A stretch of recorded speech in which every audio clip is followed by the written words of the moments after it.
vendredi encore, il riait aux éclats, murmura l'homme, sa voix se brisant comme du verre fragile contre le marbre froid, impitoyable et éternel de la pierre tombale. C'était un murmure qui contenait un océan de douleur, une plainte sourde qui semblait émaner non pas de sa gorge, mais des tréfonds de son âme dévastée. Comment des enfants, dont les rires cristallins et l'énergie débordante résonnaient dans toute la vaste demeure familiale un vendredi soir, imprégnant les murs de leur joie contagieuse, pouvaient-ils avoir disparu de la surface de la terre le dimanche matin, ne laissant derrière eux qu'un silence assourdissant? Nicolas, agenouillé dans la terre grasse et humide de ce cimetière isolé, perdu au cœur des bocages de la Normandie, sentait l'humidité glaciale traverser le tissu de son manteau noir, une pièce de haute couture taillée sur mesure qui semblait désormais dérisoire, une armure de tissu inutile face à la morsure du deuil. Sa richesse immense, son influence tentaculaire dans le monde des affaires, ses comptes en banque aux chiffres vertigineux, ses relations avec l'élite parisienne, tout cela n'avait plus aucun sens. Tout cela n'était que poussière, cendre et vanité face à la stèle de granit gris, massive et définitive, qui portait désormais les noms gravés en lettres d'or de ses fils jumeaux, Lucas et Gabriel. L'argent ne pouvait pas acheter un souffle de plus, le pouvoir ne pouvait pas inverser le cours du temps. À côté de lui, son épouse Valérie pressait son front contre la surface glacée de la tombe, comme si elle cherchait à transmettre sa chaleur à travers la pierre, le corps secoué de spasmes incontrôlables, ses sanglots déchirant le silence brumeux et ouaté de la matinée normande comme des éclats de verre brisé. Chaque soubresaut de ses épaules était un reproche à l'univers, chaque larme une question sans réponse. Il y a 3 mois, une éternité dans le calendrier de la douleur, Lucas et Gabriel, 5 ans à peine, 2 petits garçons robustes, pleins de vie, de malice et d'une énergie inépuisable, avaient été déclarés morts. Cause naturelle, avaient décrété les médecins avec une neutralité chirurgicale effrayante, prononçant ces mots avec la même banalité que l'on annonce la météo. Des mots propres, des mots lisses, aseptisés, des mots vides de sens qui masquaient l'horreur de la réalité. Une insuffisance cardiaque soudaine, simultanée, improbable, avait-il dit. Nicolas était un homme habitué à acheter des solutions, à plier le monde à sa volonté. Lorsqu'il parlait, les hôpitaux écoutaient avec déférence, les conseils d'administration se taisaient par crainte, les concurrents s'effaçaient. Les avocats les plus prestigieux de Paris, ceux qui facturaient des fortunes pour un simple conseil, rappelaient dans la seconde. Mais là, debout dans ce champ de croix et de pierre, fixant les 2 visages souriants figés à jamais dans la céramique médaillon incrusté dans la pierre, il se sentait plus petit, plus insignifiant, plus impuissant qu'il ne l'avait jamais été de toute son existence. Il était un roi nu, un empereur sans empire face à la mort. Pourtant, quelque chose au plus profond de ses entrailles, une intuition viscérale, primitive, refusait d'accepter cette fatalité. C'était une dissonance cognitive, un refus obstiné de son instinct paternel. Les enfants ne s'évaporent pas simplement dans la nature comme la brume du matin. Les cœurs sains ne s'arrêtent pas en duo sans raison. Soudain, une voix, frêle mais distincte, trancha net à travers le voile épais, presque physique, de leur chagrin. « Monsieur, ils ne sont pas là. » Nicolas releva la tête, surpris, arraché à sa torpeur, le cœur battant à tout rompre dans sa poitrine. À travers ses yeux rougis et gonflés, il distingua une silhouette. Une petite fille noire se tenait à quelques pas de lui, immobile comme une statue de vigilance.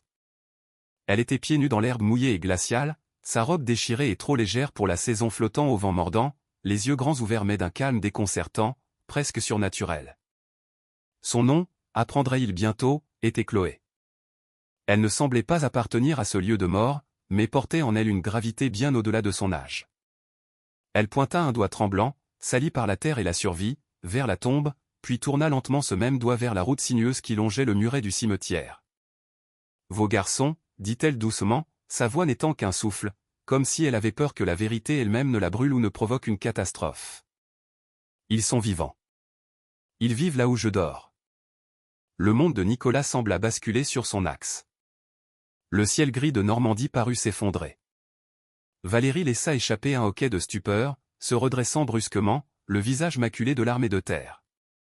Le cœur de Nicolas heurta ses côtes avec la violence d'un marteau-pilon industriel. Des jumeaux de 5 ans.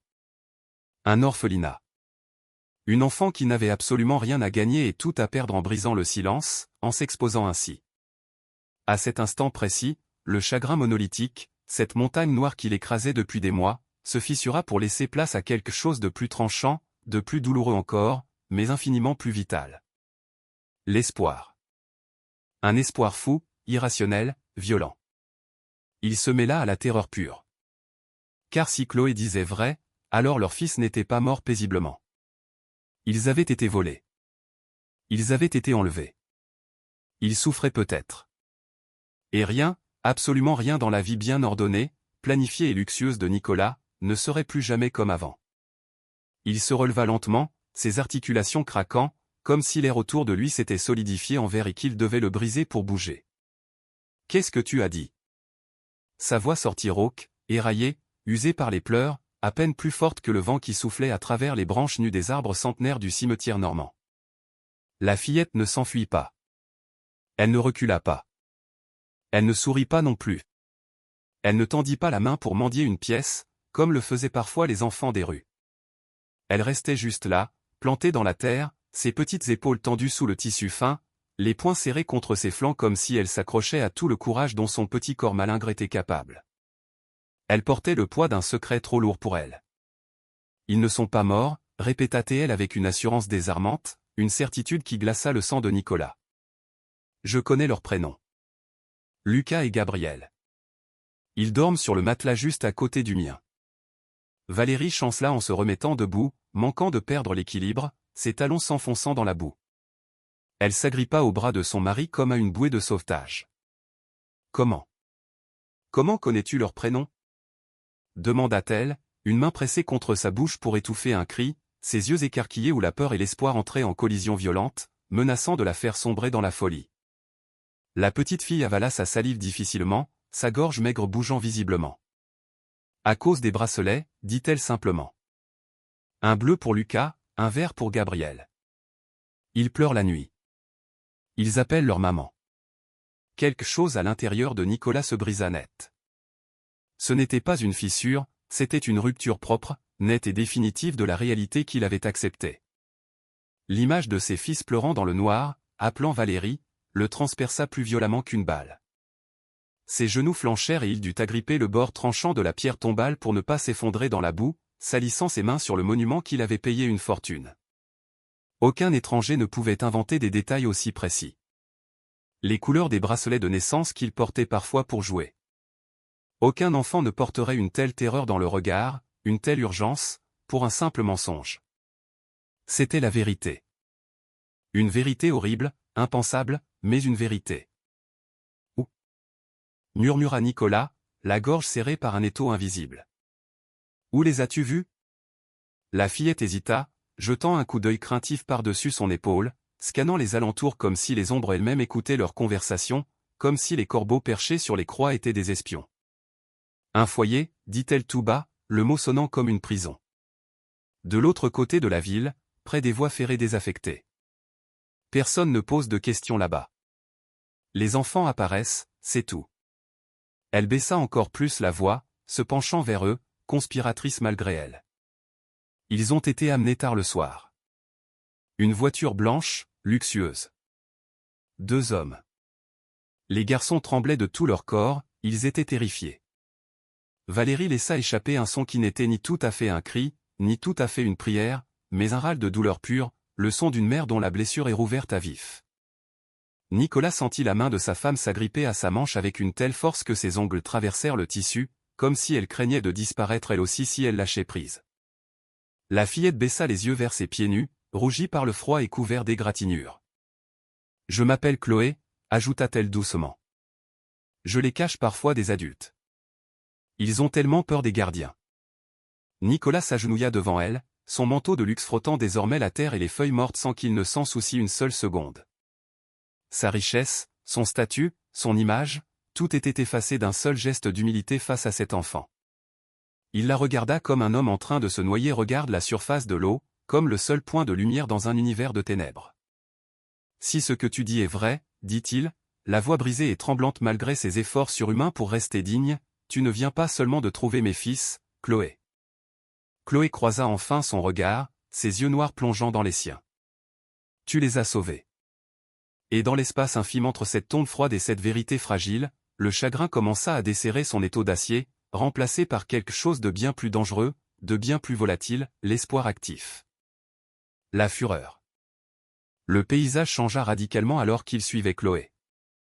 Ils laissèrent leur voiture de luxe au bord de la route. Les collines verdoyantes, les pommiers et les chaumières pittoresques au toit de chaume de la Normandie touristique laissèrent place à une réalité plus sombre.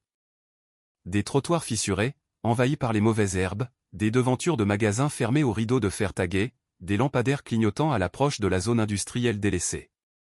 C'était l'envers du décor, le ventre mou de la région. Nicolas avait vécu dans cette région toute sa vie, il possédait des parts dans les plus grandes entreprises locales, il dînait avec le préfet, mais il n'avait jamais posé les yeux sur ce quartier. Il l'avait ignoré, effacé de sa carte mentale.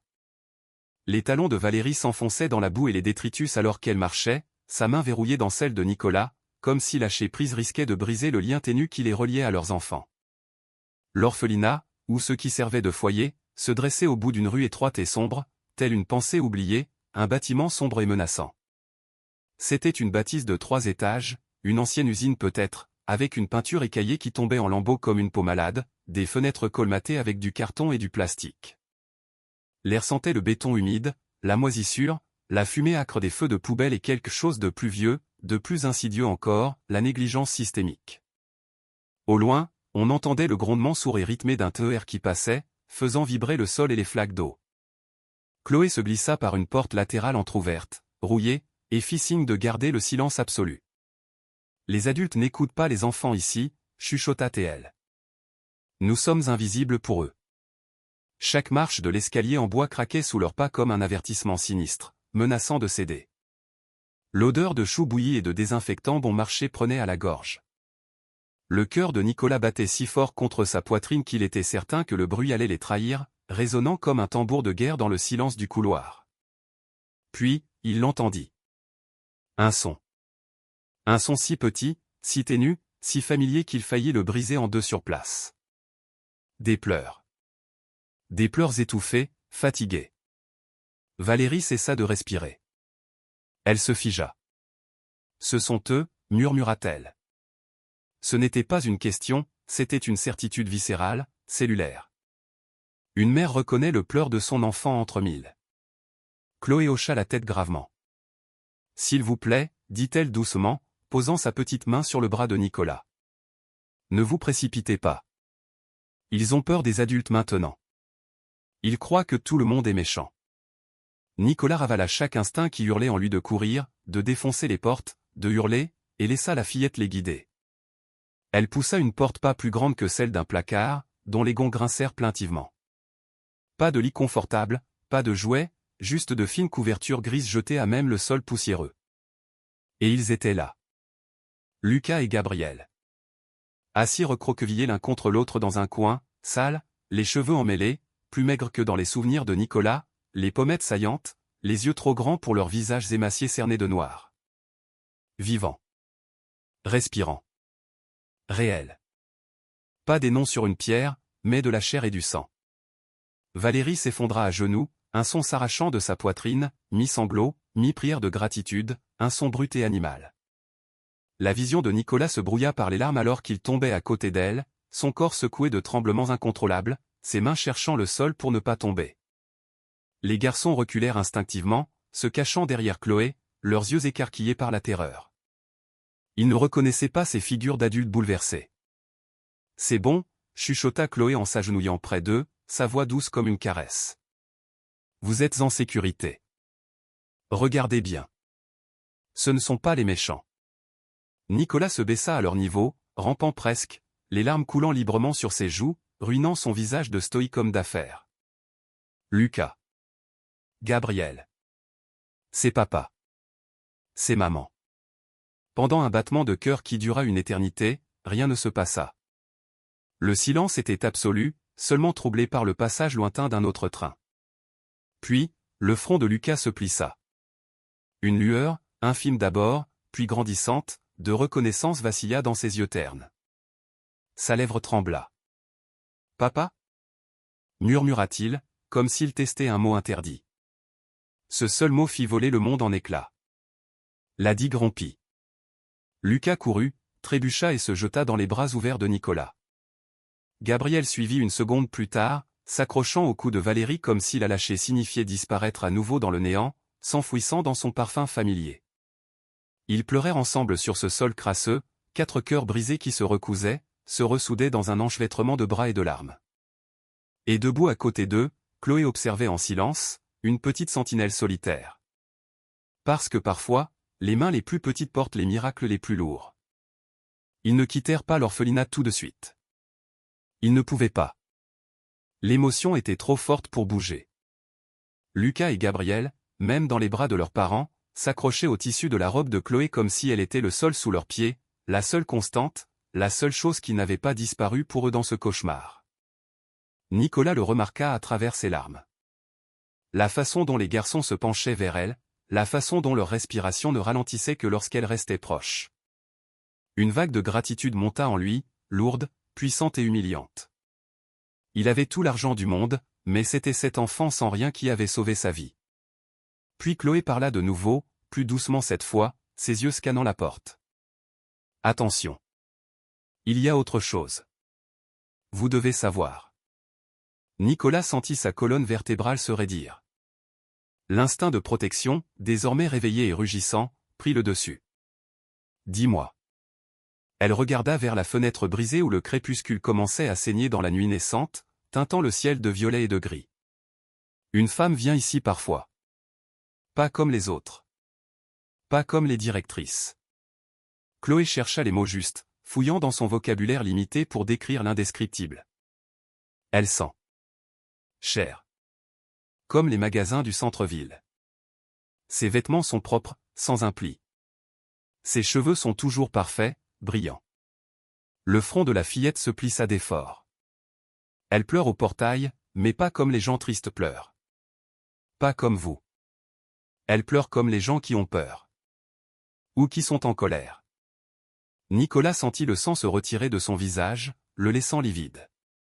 Des cheveux parfaits, un parfum coûteux, des larmes contrôlées, une élégance froide.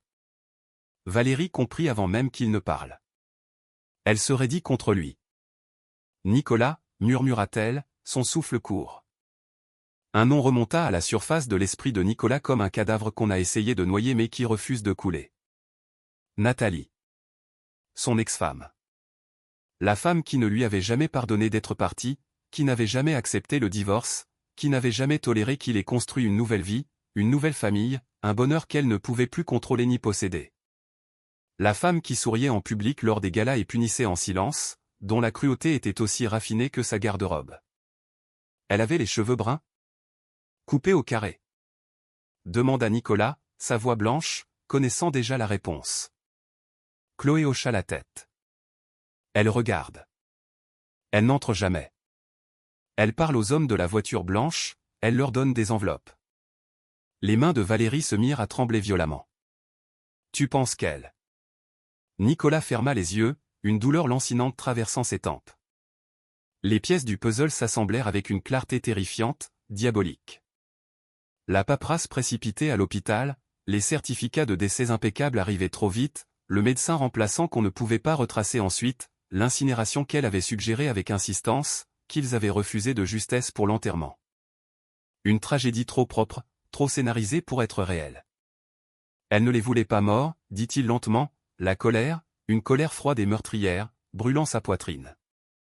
Elle voulait qu'ils disparaissent. Qu'ils soient effacés. Loin de moi. De Valérie.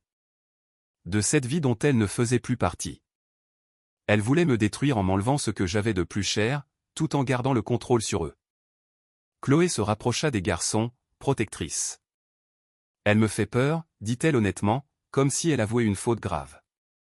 Nicolas s'accroupit devant elle, la voix ferme, mais le regard sombre d'une promesse implicite, d'un serment de sang. Tu as été courageuse de nous le dire, Chloé. Plus courageuse que n'importe qui. Il posa sa main sur l'épaule de l'enfant. Et tu ne l'affronteras plus jamais. Je te le jure sur ma vie. Dehors, la nuit s'était installée, lourde et humide, et quelque part au-delà de ces murs lézardés, une femme avec trop d'argent, trop d'orgueil et trop de ressentiment venait de perdre le contrôle du secret qu'elle croyait enterré à jamais. Ce n'était pas fini. Ce n'était que le commencement de la tempête. Cette nuit-là, leur maison de campagne, un manoir normand habituellement silencieux, sembla différente. Elle vibrait d'une énergie nouvelle. Lucas et Gabriel dormaient recroquevillés ensemble sur le lit d'amis, épuisés, leur petite poitrine se soulevant au rythme irrégulier du sommeil agité, sursautant parfois. Chloé était allongée sur un tapis moelleux à côté d'eux, refusant le lit qu'on lui proposait, une main posée légèrement sur la couverture des garçons, gardienne inébranlable de la frontière entre le cauchemar et la sécurité. Ce n'est que lorsqu'elle était là que les garçons lâchaient prise et acceptaient de fermer les yeux. Nicolas observa la scène depuis l'encadrement de la porte un long moment, le cœur serré, avant de se détourner. Il avait du travail. Dans son bureau, sous la lumière verte de la lampe de banquier, le chagrin fit place à quelque chose de plus froid, de plus calculateur, de plus impitoyable. Il redevenait l'homme d'affaires redoutable, mais cette fois, l'enjeu n'était pas une fusion ou une acquisition. Valérie étala les documents sur le bureau en chêne massif avec des mains tremblantes. Certificat de décès, rapport d'hôpitaux, signature qui semblait autrefois définitive et officielle. « Regarde ça », chuchota-t-elle en pointant du doigt une ligne. L'heure du décès. Même minute exacte pour les deux. Même écriture, même encre, même boucle sur les lettres. Nicolas se pencha, la mâchoire serrée à s'en briser les dents. « Ce n'est pas de la médecine, dit-il, sa voix grondant comme le tonnerre lointain. C'est une chorégraphie. C'est du théâtre. » Ils cherchèrent le nom du médecin signataire sur Internet, dans les bases de données. Rien. Pas de licence médicale, pas de registre à l'ordre des médecins, aucune trace numérique. Un fantôme. Un homme qui n'existait pas avait prononcé la mort de leur fils. Le souffle de Valérie se coupa. Nicolas s'était planifié depuis le début. Son téléphone vibra sur le bois verni, brisant le silence. Un message, numéro inconnu. Vous auriez dû laisser tomber. Le passé doit rester mort. Les mots brûlèrent l'écran Retina. Valérie blêmit, portant la main à sa gorge. Ils savent. Ils savent qu'on les a retrouvés. Nicolas se leva lentement, une rage froide, méthodique, circulant en lui comme un courant électrique à haute tension. Il n'avait plus peur. Il était déterminé. Il passa les appels nécessaires, son avocat personnel, un requin du barreau, un détective privé qu'il utilisait pour les affaires sensibles et un vieil ami haut placé dans la gendarmerie nationale. Pouvoir, influence, faveur du réseaux occultes. Pour la première fois depuis le cimetière, ses ressources avaient de nouveau un but. Il allait utiliser chaque centime, chaque connexion pour écraser ceux qui avaient fait ça. Le lendemain matin, ils se rendirent à l'hôpital régional, escortés par l'avocat. Le sourire de l'administrateur était crispé, faux. Trop crispé. De la sueur perlait sur son front. Ses dossiers, bégaya-t-il en cliquant frénétiquement sur ses écrans, cherchant une échappatoire. Il semble manquant. Une erreur système majeure. Une corruption des données. Comme c'est pratique, cingla Valérie, sa voix tranchante comme un rasoir. Nicolas n'éleva pas la voix. Il n'en avait pas besoin. Sa présence suffisait à remplir la pièce d'une menace sourde. Les gens ne s'évaporent pas, dit-il calmement, en se penchant vers l'homme. Les fichiers ne s'effacent pas tout seuls. Et les mensonges laissent toujours des empreintes, monsieur le directeur. Toujours.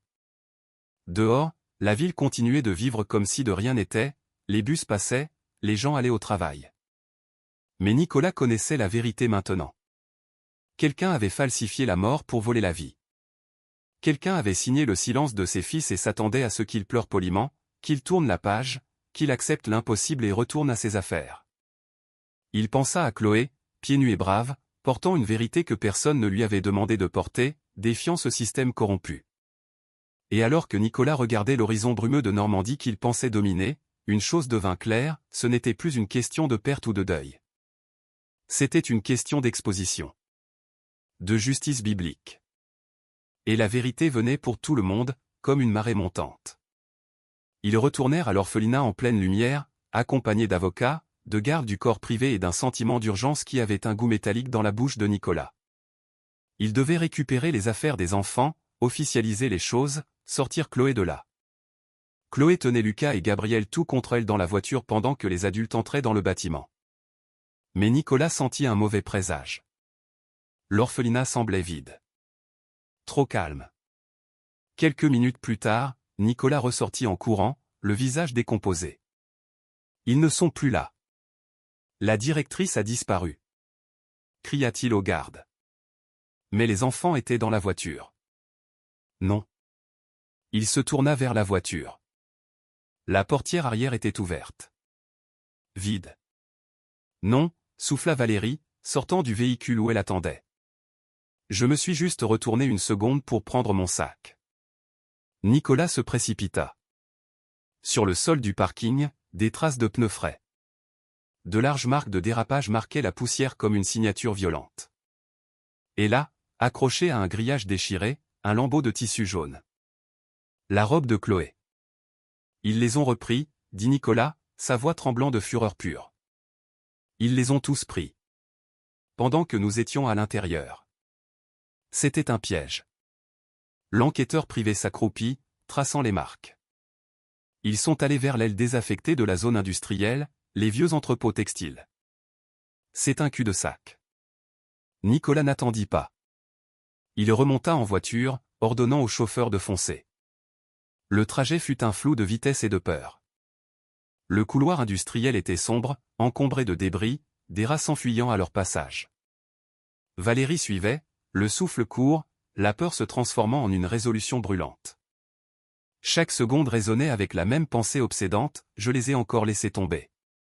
Puis, arrivés devant un hangar délabré, ils entendirent des cris.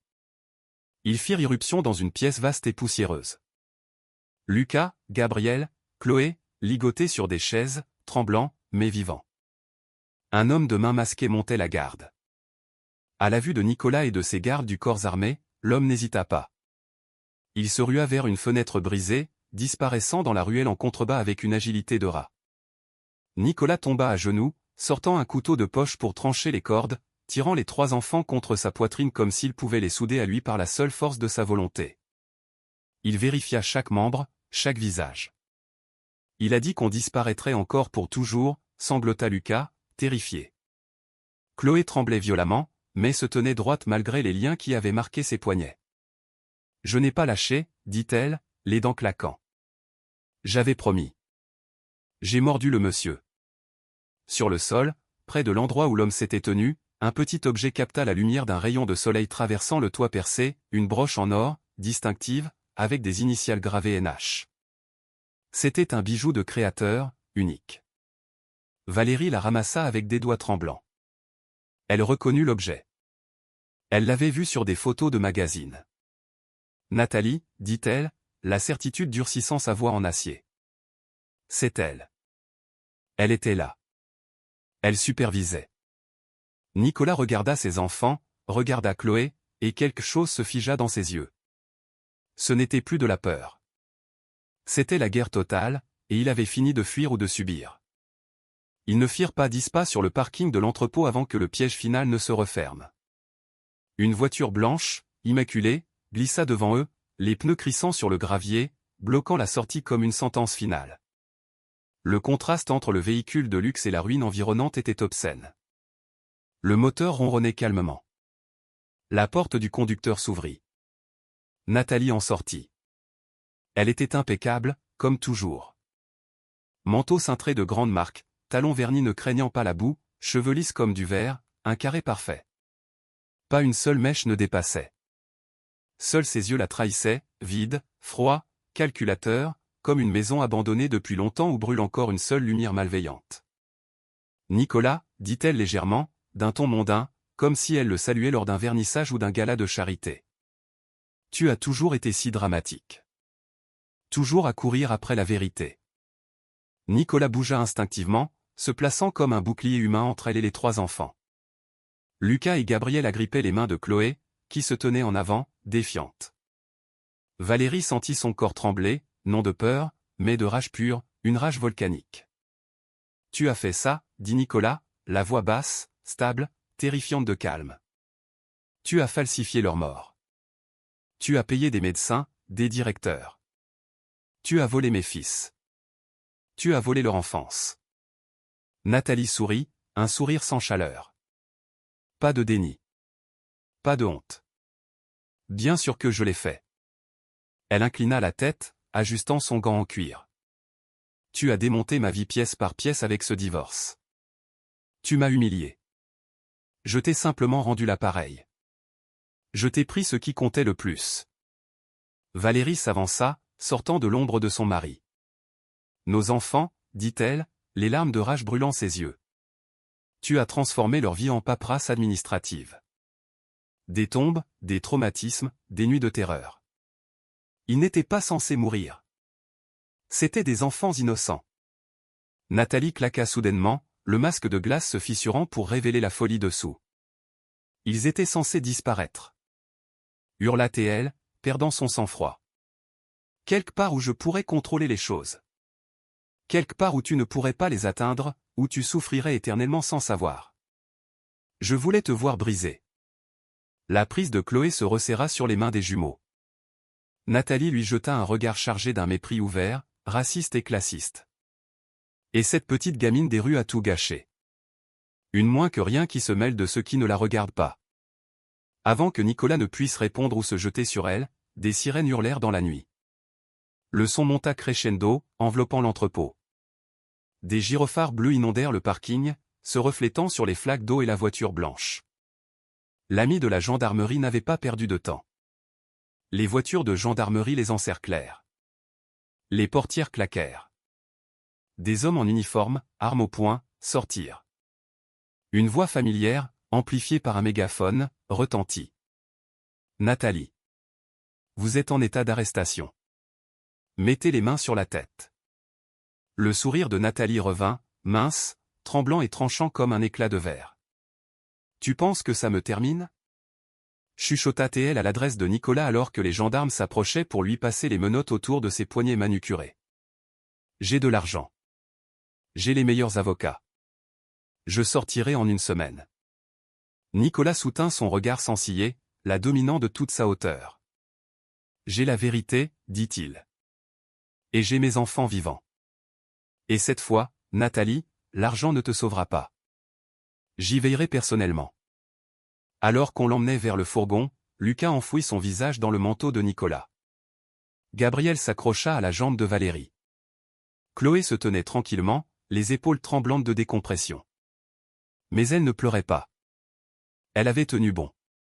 Le danger était passé. Les dégâts, eux, ne l'étaient pas. Les cicatrices invisibles étaient profondes. Mais sous les lumières clignotantes bleues, avec la vérité respirant enfin à l'air libre dans la fraîcheur de la nuit normande, une chose était certaine, Nathalie avait perdu, le mal avait perdu, et eux étaient toujours debout. La vérité ne remonta pas tout d'un coup. Elle s'écoula lentement dans les jours qui suivirent, douloureusement, comme le pus d'une plaie qu'on ne pouvait plus cacher. En quelques jours, l'enquête massive, alimentée par les ressources de Nicolas et la pression médiatique, démêla tout ce que Nathalie avait enterré sous l'argent et l'influence. Le faux médecin n'avait jamais existé, c'était un acteur raté avec des dettes de jeu. Les signatures furent retracées. Le personnel de l'hôpital, payé pour regarder ailleurs, commença à parler, craquant sous la pression des interrogatoires, certains par peur de la prison, d'autres par cette culpabilité rongueuse qui les tenait éveillés la nuit. Des images de surveillance effacées furent restaurées par des experts. Les relevés téléphoniques relièrent les noms, tissant une toile indiscutable. L'histoire s'effondra sur elle-même. Nathalie fut inculpée pour fraude, complot, enlèvement d'enfants en bande organisée, séquestration et obstruction à la justice. La liste des charges était accablante. Dans la salle d'audience, des mois plus tard, elle resta parfaitement immobile dans le box des accusés, le dos droit, le visage composé, méprisante jusqu'au bout. Lucas et Gabriel n'étaient pas là. Nicolas refusa catégoriquement qu'ils la voient à nouveau ou qu'ils entendent les détails sordides. Certains mots ne méritent pas d'habiter la mémoire d'un enfant. Chloé était assise entre Nicolas et Valérie sur le banc des parties civiles, ses pieds touchant à peine le sol dans ses nouvelles chaussures vernies, les mains sagement pliées sur sa robe de velours. Elle ne comprenait pas chaque mot du jargon juridique, mais elle en comprenait assez. Elle regarda la femme qui l'avait autrefois terrifiée n'être plus puissante, n'être plus une ombre menaçante, juste une femme exposée, vaincue. Lorsque la sentence tomba, 30 ans de réclusion criminelle, la salle expira collectivement. Nathalie ne pleura pas. Elle ne cria pas. Elle se tourna simplement et regarda Nicolas une dernière fois, cherchant quelque chose dans ses yeux. Du contrôle ? Du regret ? De la pitié ? Elle ne trouva rien. Juste un mur infranchissable. À la sortie du tribunal, les caméras crépitèrent, les journalistes hurlèrent des questions, mais Nicolas ne dit rien. Il s'agenouilla seulement devant Chloé au milieu de la foule, ignorant les micros, et lui parla doucement. « Tu as dit la vérité quand ça comptait le plus, dit-il, sa voix vibrant d'émotion. Grâce à toi, c'est fini. Le monstre est en cage. » Elle hocha la tête, les yeux brillants, non de fierté vaniteuse, mais d'un profond soulagement. Le poids du monde quittait enfin ses épaules. Ce soir-là, de retour à la maison de campagne, le silence avait une nouvelle texture. Ce n'était plus le silence vide et hurlant du deuil. Ce n'était pas le silence brisé de l'angoisse. C'était un silence paisible, habité. Lucas et Gabriel dormaient profondément dans leur propre lit pour la première fois depuis des mois, entourés de leurs jouets retrouvés. Valérie était assise au bord de leur lit, bien après qu'ils se soient endormis, écartant les mèches de cheveux de leurs fronts apaisés, chuchotant des promesses de protection qu'elle avait bien l'intention de tenir jusqu'à son dernier souffle.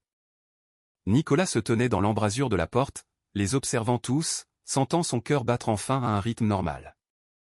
La justice n'avait pas effacé la douleur, les cauchemars seraient encore là pour un temps, mais elle lui avait donné une limite, une fin. Et parfois, c'est ainsi que commence la guérison. Pas quand le passé disparaît, mais quand il perd enfin son pouvoir de nuire.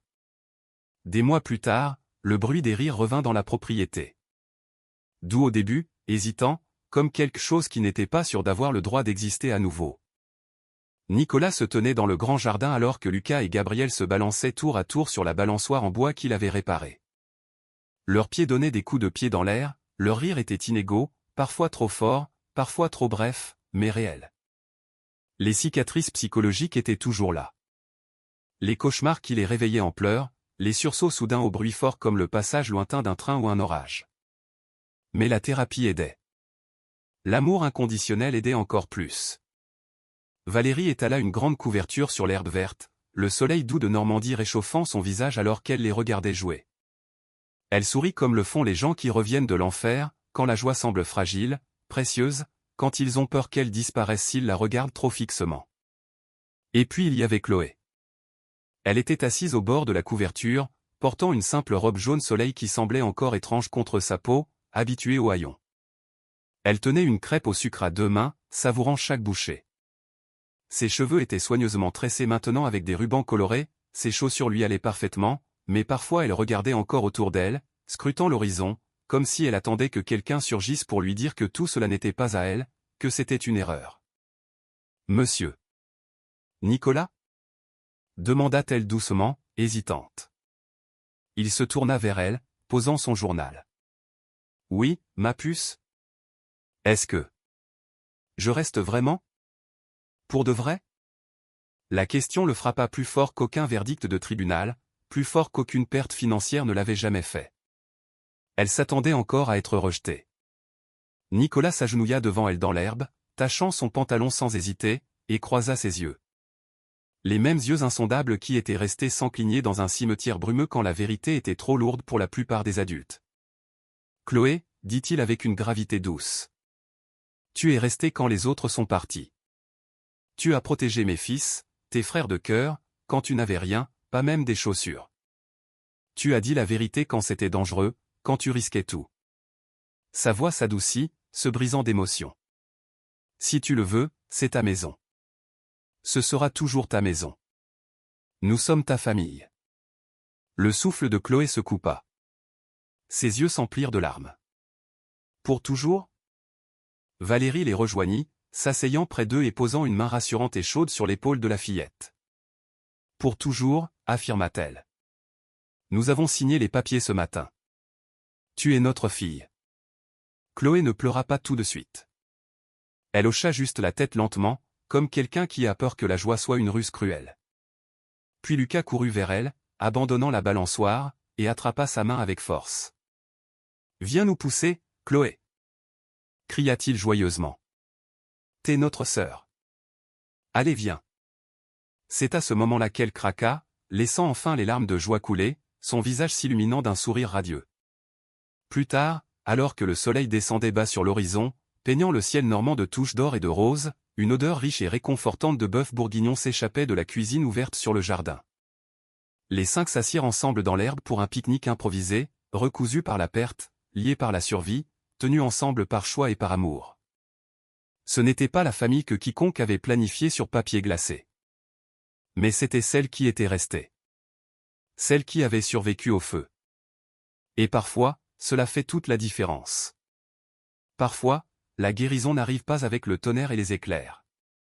Parfois, elle vient doucement, pieds nus, inaperçue, portant une vérité que personne n'a demandé mais dont tout le monde a besoin. Nicolas repensait souvent à ce matin dans le cimetière brumeux. Comment une enfant avec rien d'autre que du courage et une robe déchirée avait changé la direction d'une famille entière, déviant le cours du destin. En regardant Chloé maintenant, riant aux éclats alors que Lucas et Gabriel chassaient les premières lucioles à travers le jardin crépusculaire, cela semblait irréel que la même fille ait autrefois dormi sur le béton froid d'un entrepôt, bercée par le vacarme des trains, et gardé des jumeaux effrayés dans le noir en leur racontant des histoires pour couvrir le bruit de leur peur. La douleur n'avait pas totalement disparu. Elle ne disparaîtrait jamais vraiment. Certaines nuits étaient encore dures. Certains souvenirs faisaient encore mal comme des vieilles fractures partant de pluie. Mais la maison de campagne ne ressemblait plus à un mausolée, un lieu hanté par la perte et le silence. Elle se sentait vivante, vibrante, chaotique et belle. Nicolas avait appris quelque chose que l'argent, les MBA et les succès ne lui avaient jamais enseigné. Les gens qui nous sauvent ont rarement l'air puissants ou héroïques. Ils ne portent pas de costume cravate. Ils n'ont pas d'influence politique. Ils ne se sentent même pas en sécurité eux-mêmes. Pourtant, ils restent. Ils parlent quand le silence serait plus facile et plus sûr. Ils protègent quand les autres détournent le regard par confort ou lâcheté. Chloé n'avait pas seulement aidé à ramener 2 enfants à la maison. Elle avait rappelé à des adultes, perdus dans leur propre importance, ce à quoi ressemble vraiment le courage. Et peut-être est-ce la vérité que nous oublions trop souvent dans la vraie vie, distraits par le bruit du monde. Les plus grands miracles ne viennent pas de la force brute, ils viennent de la compassion obstinée. Ne sous-estimez jamais l'impact d'une seule voix courageuse, aussi petite soit-elle. Parfois, vous êtes le seul à voir la vérité. Parfois, vous êtes le seul à pouvoir parler. Et parfois, faire la bonne chose, même quand on a peur, même quand on tremble, change plus de vie que vous ne le saurez jamais. Si cette histoire a touché quelque chose dans votre cœur, si elle a réveillé une étincelle, souvenez-vous que l'espoir peut porter n'importe quel visage, même celui d'une enfant pieds nus sous la pluie.